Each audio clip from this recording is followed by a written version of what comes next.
মধ্যপ্রদেশে 17 স্থানে মদ বিক্রিতে নিষেধাজ্ঞা দিয়েছে মোহন যাদব। 71 পত্রিকার সঙ্গে আছি আমি সাংবাদিক রহমত।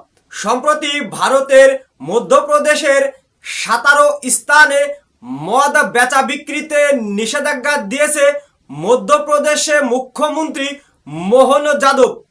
একই সঙ্গে পুরো রাজ্যের মদ বিক্রিতে নিষেধাজ্ঞার পথে এগোচ্ছে মোহন যাদব সরকার।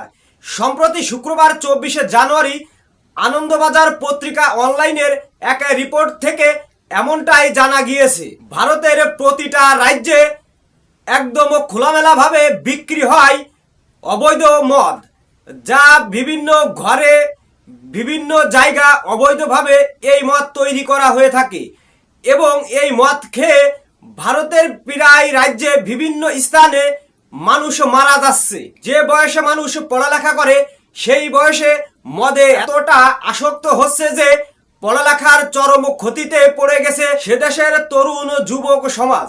ভারতে মদ বিক্রিতে কোনো নিষেধাজ্ঞা না থাকার কারণে যেখানে সেখানে অবৈধ চোরাই মদ বিক্রি হয়।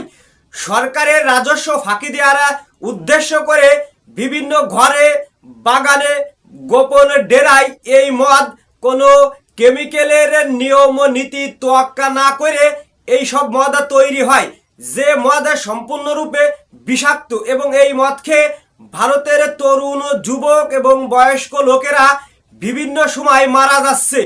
একই সঙ্গে ভারতের স্বাস্থ্য খাতে যে পরিমাণ সরকারের অর্থ ব্যয় হচ্ছে তা পৃথিবীর মধ্যে নজিরই।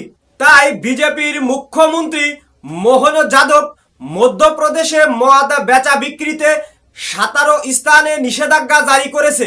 এই সব স্থানে এখন থেকে আর খোলামেলা কোনো মদ বিক্রি করা যাবে না, এমনকি গোপনভাবেও এই 17 স্থানে মদ বিক্রি করা যাবে না।